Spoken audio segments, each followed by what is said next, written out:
spork. I don't know what they call those things. Sticky thing. Beep. Like I sound Sure. amazingly smart.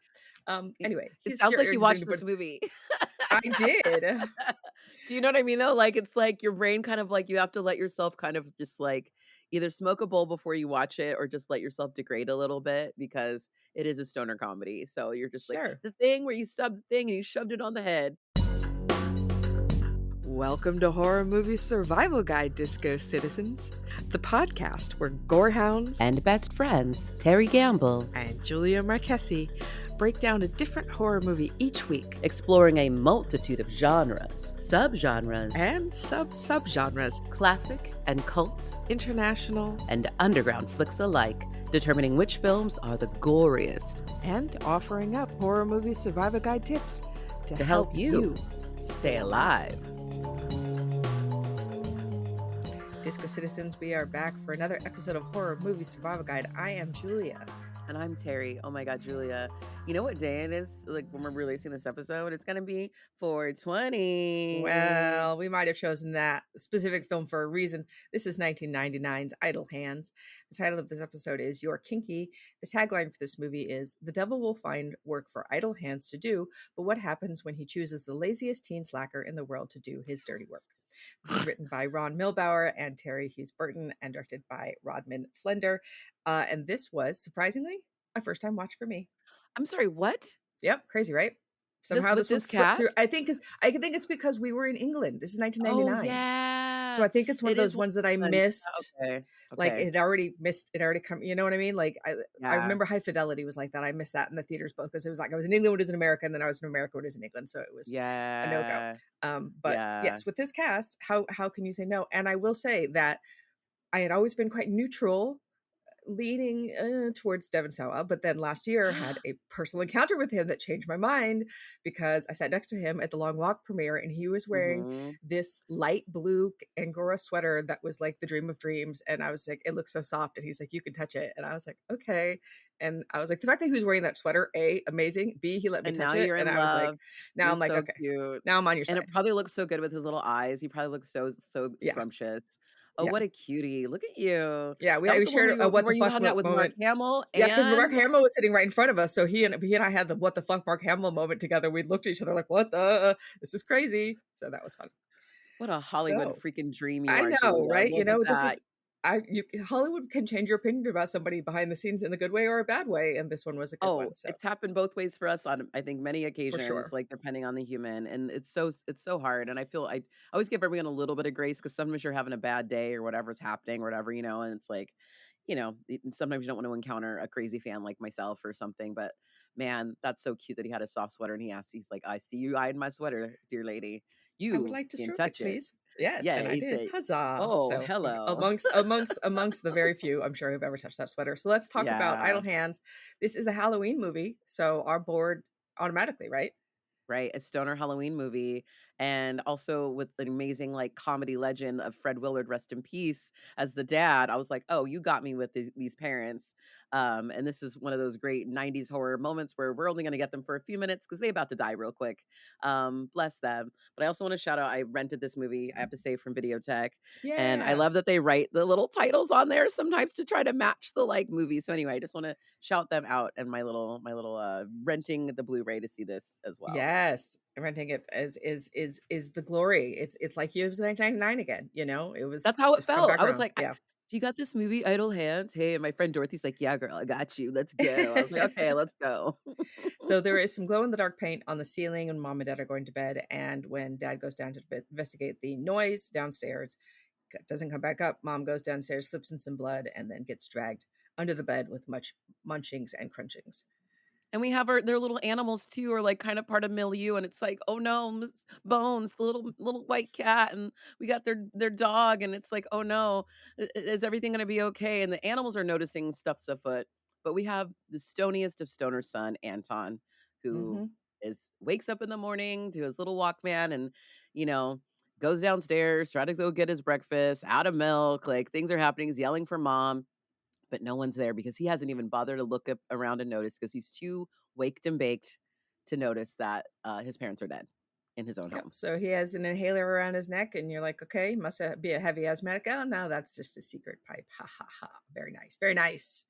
When everything was a bong, you know, when everything was a pipe, when everything you could make like this is the era of like getting an apple. This is before it was legal weed, kids. So like we didn't have like a head shop at every corner that had, you know, everything you could ever want, or like pre-rolls. There was no such thing as a pre-roll. This is when you had to roll everything yourself. You had to go find a guy, hunt a guy down, maybe meet him in a weird parking lot, maybe like go to some weird nefarious location to connection spot to go there and all of a sudden not have anything there, or they're already sold out, or all these kind of things can happen. So this is an era of you really have to hunt for your weed. Yeah, but luckily he lives right next door to his dealer, so that's no problem. This is Pnub and Mick, played by Seth Green and Eldon Henson, having a great time. More of these guys, you know. I feel like there's a lot of them in the movie, but still not enough. Never enough of the stuff. And I do kind of love that they dyed Seth Green's hair black because they needed to keep the other guy, the redhead, you know. So it's like this fun. I don't know. It just made me, because Hollywood's like, you can't have two redheads in a scene, right? Like that is how Hollywood works. Not two blondes. They have to be different. Like, you guys, people can be friends with people the same hair color. It's fine. It's so silly. That just made me be like, okay, guys, really? That we got to do this? But yes, they did. I think he looks cool with his hair dyed black. He looks great, but it's also just, I was like, clearly this was a choice because they wanted to differentiate these guys. But they're hanging out. They tell him they're not holding though when our dear Anton shows up, and he's like, "What, man?" Like he had called ahead and everything, and they're like, "Oh, sorry." Like they're too stoned to realize they actually do probably still have some weed in the house, but Anton's bummed. But he also notices a girl that he likes from across the way is walking by or riding her little bicycle by, and she's a songwriter, and she's Jessica Alba, and she's so hot, and she drops her little lyric book. She's got like a little like motorcycle going on, and like that's pretty cool for a teenage girl. And you're a bass player, all right, I understand. But he's gonna run out. Jessica Alba in 1999. I'm sorry, like she's still so hot. Like she was just in the Super Bowl with Benito and the Benito Bowl. She was one of the people at the casita at the Super Bowl, like hanging out. Like she still looks incredible. Anyway, she looks just as gorgeous as she does in this. Like also wearing a little white outfit. I was like, oh my gosh, there she is, looking like a little angel still to this day. How many times can we see her in this movie? Let's find out. You know, this is partially why we're here. So he goes to bring back her lyrics book, peeps in it first a little bit. And then when not even a little bit, like has lyrics memorized by the time he returns. But like he hasn't seen it up close like that, right? And he's not anyway. But has he just been looking at it through the binoculars before? Is that the deal? Yeah. Okay. So when she opens the doors quite friendly, he chokes and just kind of shoves it and walks away. And you go, oh, doesn't get a word in, like not a damn word. I was like, oh buddy, you can't even say hi. He's like, nah, too hot. She's too hot to handle, too cold to hold. Yeah, anyway. Meanwhile, in Beaver, Utah, we have Vivica A. Fox's character, Debi Downed, coming in as a nun, we think. And then no, just a ploy. Clearly not a nun. Clearly not a nun. No. It's clearly an outfit, and the cop kind of treats her as such too. Like, yeah, sure, nun lady. Yeah, Sister Liquor. Sure. And he's just like, it's liqueur. So of course we're getting little plays on words with these names. And a nun being called a liquor is not a far off thing. Anyway, I feel like that's a running theme in some of the films we watched over the last little bit. And maybe some of the characters I've gotten to play in my lifetime as well. Yeah, so she is on the trail of the serial killer who has she knows she's the one who can stop this. She's the only one who's going on. She does a locations connected with the pentagram, which seems dubious, but that's fine. It's this kind of movie. Let's go on with it.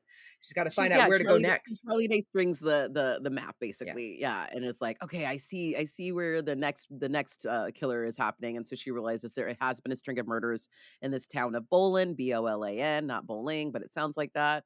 Kind of play on words because they are going to end up in a bowling alley later in Bolin. So anyway, I think that's kind of fun. Bolin and Bolin. And so she's heading that way to go try to figure out what's going on. But in the meantime, Anton's going to go. There's might be a problem with Anton. Maybe he's the one who's gotten the curse, this possession that's happened. So what happens is a hand, not your whole body, just one of your hands gets possessed and starts doing all these things that your body, the rest of your body and your mind doesn't want to do. So Anton doesn't realize that he's the one who actually killed his parents, or the hand killed his parents. And so we have this fun little play where he discovers his parents, because there was a really cool Halloween display, as we said at the beginning of the movie. It's a Halloween movie. His whole house is decked out. His parents like go wild every year. They're the cool Halloween house, right? The one you want to walk up to see all the cool stuff. And they have a really cool like American Gothic recreation, ma and pa like on the front of the farm with their little pitchfork. But they have him as skeleton, like not skeletons, but pumpkin heads, scarecrows in the window. But it turns out the parents have been replaced for the skeletons, and his real parents are actually now the American Gothic with the pumpkins over their head. And he's going to discover them and freak out that his parents are dead. And then he's going to slowly discover, because based on the evidence, that he is actually the one who did it. Yes. So while he is still processing this, his friends come in, and now they know. So now it's like he's not done processing it himself, and now they come in, and now he's got to like what is he saying? He says the killer is wearing me. That's what he's saying. Like he feels completely possessed, doesn't know yet, just the hand kind of thing going on, and ends up killing his friends immediately. Like just came in at the wrong time. Pretty straight up. And so we got our little Seth Green getting a bottle cracked and shoved into his skull. So now he's got a protruding bottle. So they had to do makeup every day for the rest of this movie, because he's going to come back to life. Don't worry. I was worried at first. I was like, no, like I was like, there's no way we can only get like 10 minutes of these guys. Like we need way more of them when we do. And then he decapitates his other bestie. And so as he tries to run away into the basement, which is just, don't run into a basement, kids. That's not how you're going to get out of a house, unfortunately. And so he really doesn't. Or up the stairs, either way. And so he doesn't make it out of the basement alive. And so now his friends are dead, and he's freaking out, and he buries his family and his friends and does a sweet little funeral, but they're not actually dead. His friends might actually just be his undead like minions now and friends. So. They come right back. Yeah, pretty much come right back. They decided that light that looks so good, nah, it's too far. We don't want to walk that far. I was like, this is the most stonery answer you could ever answer. We saw the light at the end in like life, and we're not ready for heaven quite yet.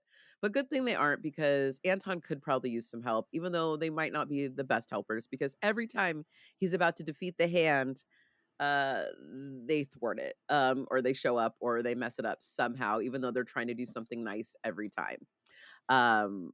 So Anton wants to eventually talks to Molly, and he ends up over at her place, even with this crazy hand, and it goes well, better than he thought, because his hand is helping lead the way, because his hand is hungry for murder.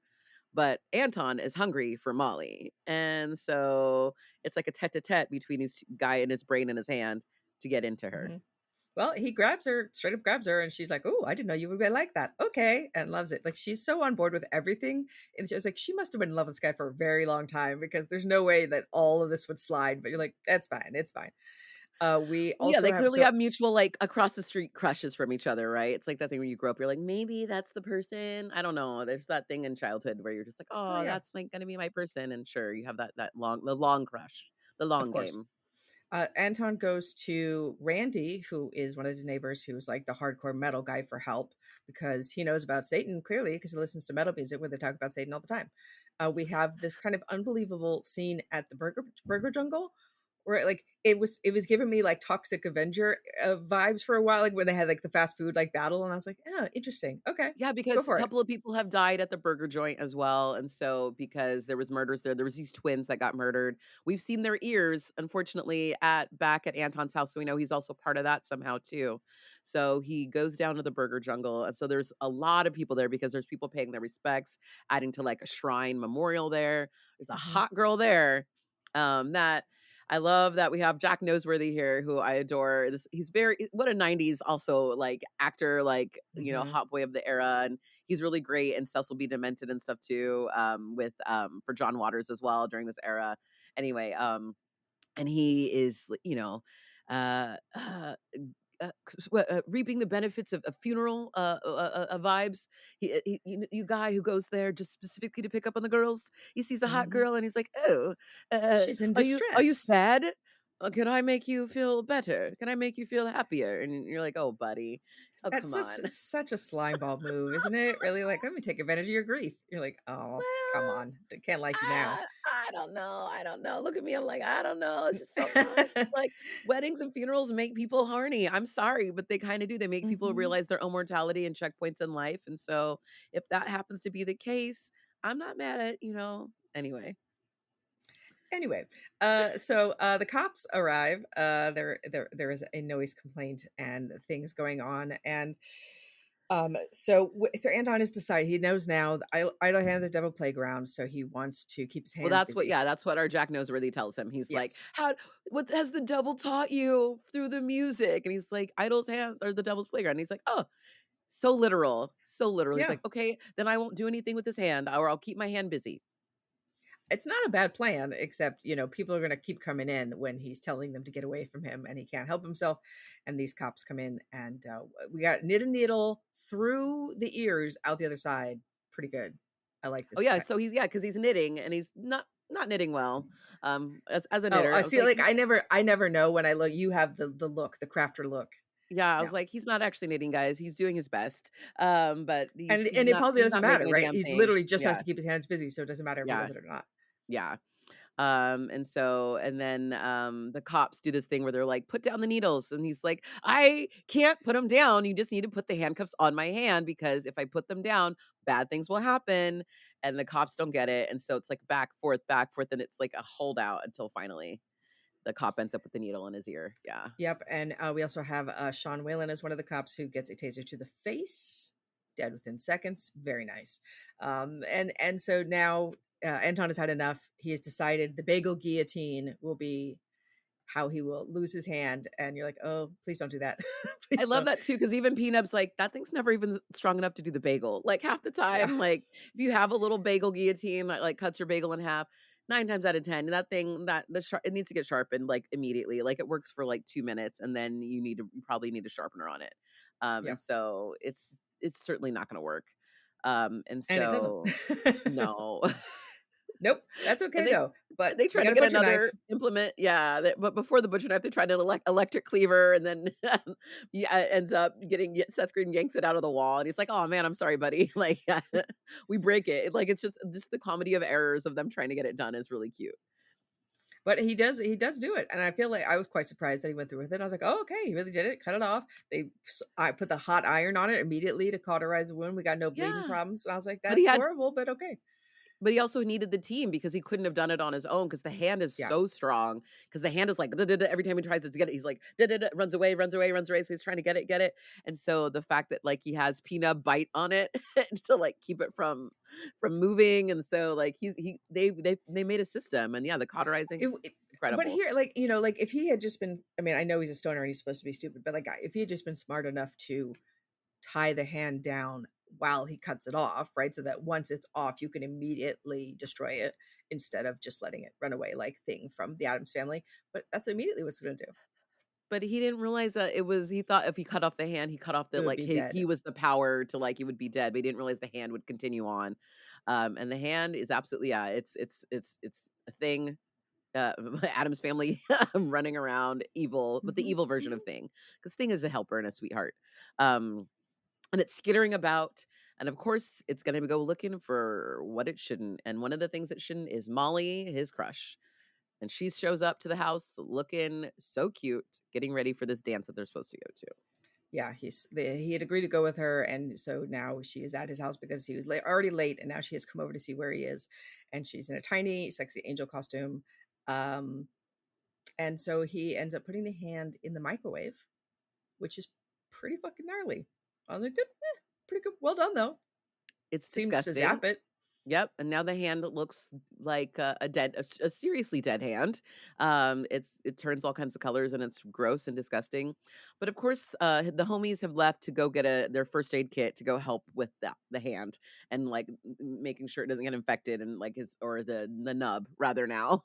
And so they might show up and they're hungry, even though they're dead, but they're hungry. So they're going to put some frozen burritos in the microwave, and the hand gets out. But they didn't realize that. 1.5 minutes.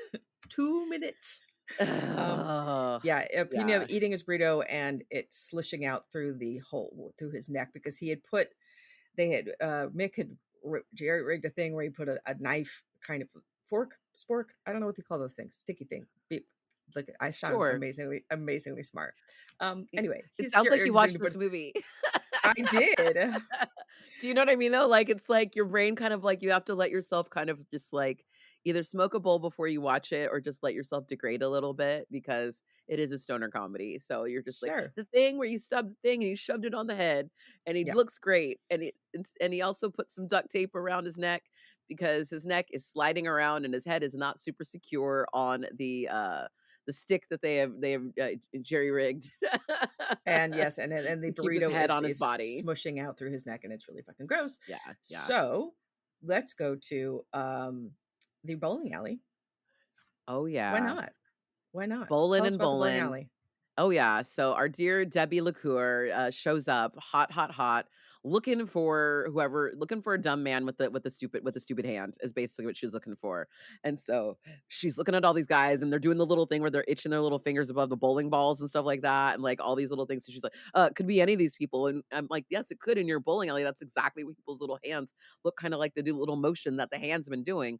It's what it all looks like when they test and look at their little balls before they pick up to go do their little strikes and things. And so she sees Randy, our Jack Noseworthy.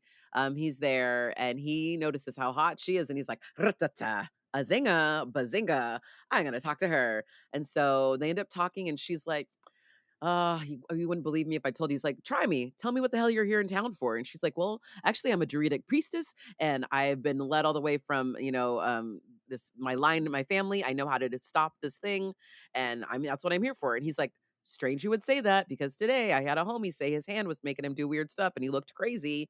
And he's kind of one of the dumbest people, as she says. It's like finds its way into the dumbest human that it possibly find. And so they go back to his place. He's excited because he thinks he's about to get some, but also he's like, yeah, I think we're going to the right place. So they head to Anton's in her wild bus van thing that she's got with all her like crazy like outfits and her accoutrement. And she's also got a very scary blade that she's planning to use in this ritual sacrifice to end this curse.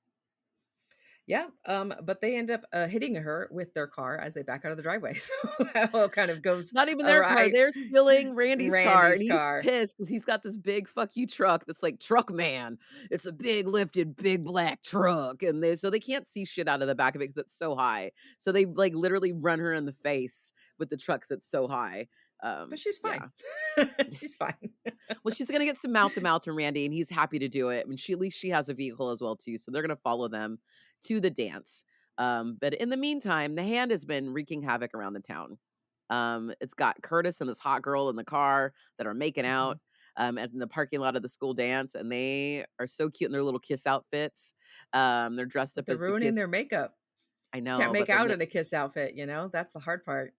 Like we get topless. We get topless lady. Thank you very much for your service. Yep. You have demon hand coming in as the third hand rubbing on her, and she goes, "What?" Yep, and then looks and freaks. Demon third, hot. Snapping necks, breaking faces. We love it. So cute. And so the guys get to the dance, and they are looking, of course, for Molly as they get there. But also Anton runs around the school kind of looking for the hand specifically because they see he's been there because they see the dead couple in the parking lot. And so Anton's running around the school, finds the school principal who is calling a 1-800 line and talking dirty to some lady and doing things he probably shouldn't be on the clock.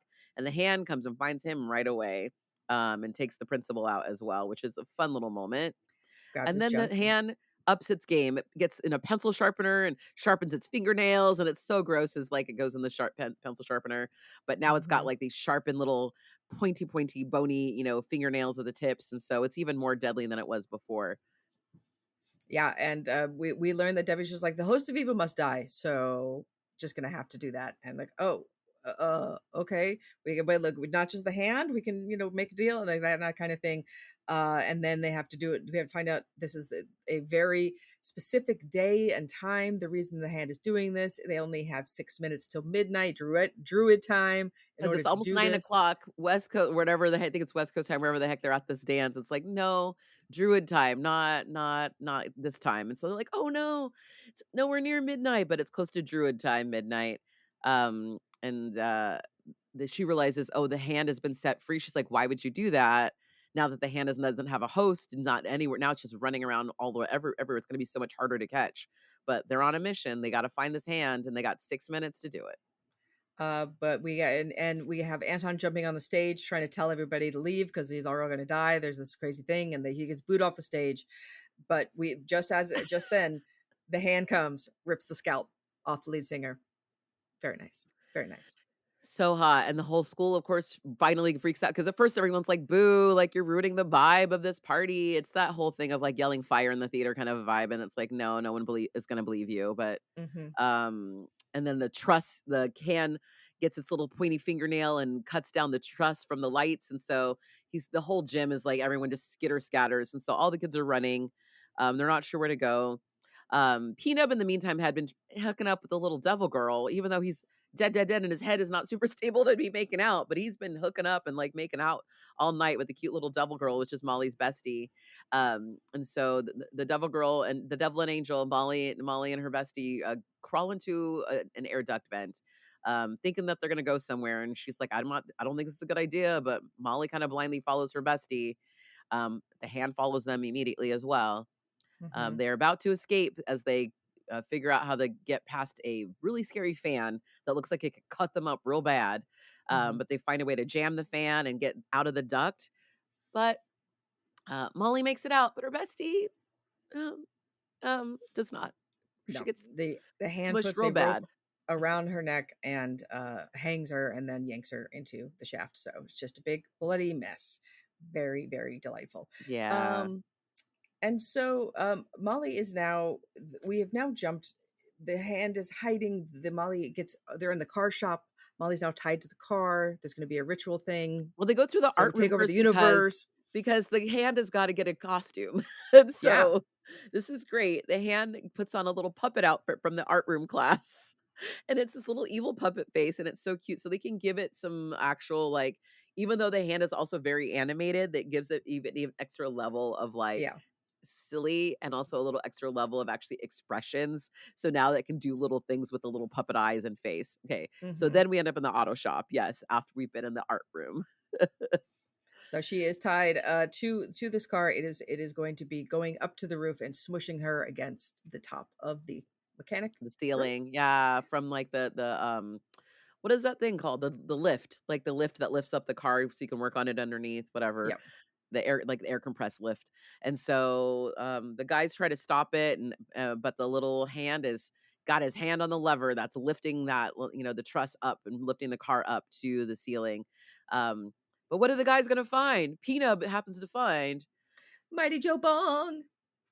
The biggest bong you ever did see. It's a beautiful bong. It looks like an engine that's been refitted and reconstructed. And, this is shop class. This is a shop class win right here. They're like, we got all these cool tools. We're going to make something cool. We know how to, solder and put all this stuff together. So it's like this triple bong that literally 3 guys could take a hit at the same time. But they don't, which is a little disappointing. Yeah. I was like, come on, I want to see it. It's clearly made for 3. Yeah, because it's got 1, 2, 3 little like tops, and so they could absolutely do that. That would have been really cute. That is kind of a miss, but they each do take a rip, and they get their little power up. Basically, it's like their spinach, like if they were Popeye, to get their little strength up. And so as stoners, they need their stoner juice basically to do their deal. So this helps them get the strength they need to stop the hand. But they also, Anton gets the brave idea to get the hand stoned. And the hand can't take it because the hand has never been stoned like this before, like these guys can be. Yep. So it let go of the lever, and we have Vivica with her very special knife that she has to use to kill this thing. So she throws it, and it impales the hand onto Mick's chest, and then there's like a little poof, and it's gone. And Yeah. Mick's like, "That's it. That's it. That's all there. That's it." That's all Like, there is. It literally. I liked it. I was like, okay, that's cool. That's a fun ending where you're just like, oh, I thought it was gonna be this big thing. I was like, oh, okay, we're good now. Yeah, like some like light would flash down from heaven or some like crazy like thunder crack or something. It's literally nothing. It reminds me a little bit of like a Buffy vampire just because it just turns to dust, right? That's it. But Yeah. it's like because it's the size of a hand, it's the smallest little like a little throw of glitter or something. And so I do love though that though Debbie LaCour though right after is like, well, now it's time for ritualistic sex. And Randy's like, hell yeah. So Randy's on the come up. And he's right Yep. there next to her. So she grabs Randy and is like, okay, we're off. And of course, Anton goes and gets Molly down and pulls her off from the top of the car. But then of course they make out under the car, and I was like, oh no, no. As soon as I saw that, I was like, oh no, that's a bad idea. Because of course the boys are going to continue to get stoned, and not going to go well because Anton's about to get squashed underneath the car, full body squash. But it's don't okay worry. because this movie's a cartoon of movies, and so he's going to be just fine in a full body cast at the hospital. And now Pnub and Mick have come back. They're his guardian angels. They got to make sure that he's going to be on the up and up. But they have give him one last scare as he's there in the hospital. They write the thing that he had written underneath on his ceiling at the beginning of the movie. The thing that tipped off his parents that something bad was afoot it said, "I'm under the bed" in black light, a glow in the dark writing. And he freaks out at the end. But they're like, "Should we tell him we did that? Like, is this angels?" Nah, man, let him be scared. They're naughty angels. They are, but it's pretty cute. And Molly was there in the hospital feeding him his little Jello, and so she's happy to be there with him, waiting for him to get better as well. And she's like, "You left heaven for me. You saw the light. You came back for me." Aww, pretty cute. So, how do you survive idle hand if you are the host? Yeah. Cutting it off seems to be okay. You just got to like keep that hand down while you cut it off to get it immediately after. Yeah, you got to figure out how to kill it right away. Like you can't just, but also you might not have to cut it off if you just maybe stake it while it's still on your arm. I don't know. See, the thing that was surprising to me about this movie is I thought it would be so much more into how this happened to him. Like, right. Because you're like, oh, the devil picked him for this thing. I'm like, oh, was that part of, is this supposed to be it? Is this from the devil? Like, we've never learned anything about that. And we get like tiny little bits from Vivica A. Fox's character. But I really expected to go more into like, the devil's going to show up and be like, you kid, you're next. And because you're lazy or whatever. And then it wasn't that. And I was like, oh, okay. All right. Right. Especially as dumb as the last guy that she saw who had it, whose hand was all mangled. Like she showed up at the end of like another guy when she went to go visit this guy in jail who had clearly done all this stuff but didn't remember doing any of it, and he just looked like rocks. Like he was kind of cross-eyed and just like, oh no, this guy doesn't know anything. So it's like he chooses these dumb hosts. So but how does it jump from host to host? I wasn't ever clear on that we don't know, we don't care. Okay, this is not this movie. I understand. I think we're supposed to smoke a little more and let it go and let it ride. It's like cats. The more you try to make sense of it, the less it makes sense. You just have to go, that's it. Sure. That's the movie, and we move on. So I think if you're, like I said, if you're the host, you get rid of the hand, and if you're the friends, maybe it's hard because I think the friends are kind of dumb too. but I do think it's a case of believe somebody when they're telling you like you need to get away from me or I'm going to hurt you, because he does warn everybody, right? Every single person, from me, I'm going to hurt you, and they don't take his warning. So I was like, if somebody says that to you, like get away from me, I'm going to hurt you, get away. It feels like pretty easy to keep. It's a way to save your life in these kind of. If anyone ever says that to me, I'll be like, okay, man, I'm leaving. I'm out. Like, bye. I'm not going to stick around. If you say you're going to hurt me, no way. I don't want it.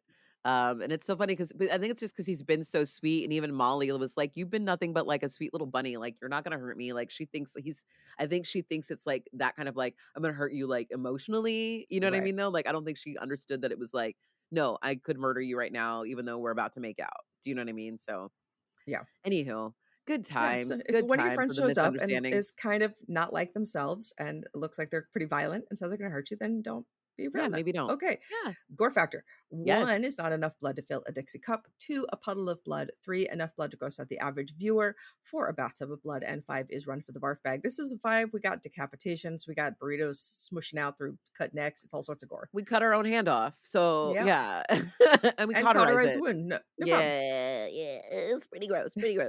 Blah, blah, blah, blah. Yay. Chainsaws. 1, if you're desperate. 2, barely qualifies as a horror film. 3, seen worse, seen better. 4, not too shabby. 5, fantastic oracle. This is a 4 for me. Not too shabby. I love this movie. It's so silly and so cute. And this is a good one, I think, to watch with a group of friends and throw on for like a Saturday night. Do you know what I mean, though? And like enjoy yourself and maybe enjoy it for 420. Like it's hilarious and light it up and enjoy the day, because this is one of those movies that if you're trying to make it make sense, don't worry about it. Just enjoy yourself. Take another hit. Yep. This is a 3 for me. So I enjoyed all the performances are really fun. It's a really cool idea. It's a little stupid for my taste, but I understand this is what we're going for. And so like, but I just wish that there had been more explanation. So this is a Julia very always answer, wants more right? lore. Julia. Yeah, I'm like, how did this happen? Why is it him? Where did it come from? I do. I need answers. That's okay. A little something for everybody in this world. So thank you for listening to Talk About Idle Hands. Let us know your thoughts on it before or after you hit your bong. We are on all of the social medias, and we will answer you pretty much. We will answer unless you're, a hand that's possessed. Typing. Yeah, or you tell us that you're gonna hurt us, like then we won't. Then we'll just block you or whatever. But in the meantime, you can check us out on all the platforms. You can also check Julia out. She's got 2 other shows. One, she's on the Losers Club. I've been enjoying you guys going on this book deep dive. You got this ranking thing on the Losers Club this year of all of Seth Green's work, which Julia has read. And so they're doing the rankings. And then you also have JodoWOWsky, all about the love and lore of Alejandro Jodorowsky. We also just went to go see Holy Mountain recently in person. Like it's seeing seeing it on 35 in Brain Dead. That was incredible for your birthday. So fun. And so good to see that with a group of people and watching people lose their minds and all of that. So thank you. Yeah.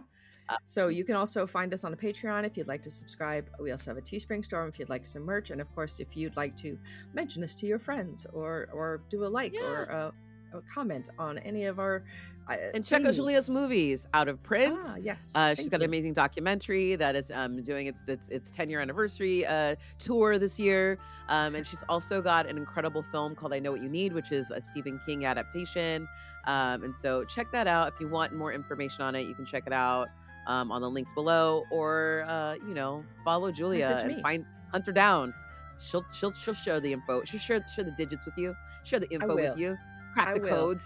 She'll give you the lore. And thank you as always to Sierra Rein, who is our producer and sound engineer, for cutting our stuff. We are much obliged, and we hope all of you out there, Disco Citizens, have a super Smurfy week. Yeah, get high. Okay, bye. We'll see you next time. Thank you for listening. Horror Movie Survival Guide is independently produced by Terry Gamble, Julia Marchesi, and Sierra Rein. Hey, that's me. If you would like to support the show, find us on patreon.com/horror movie survival guide.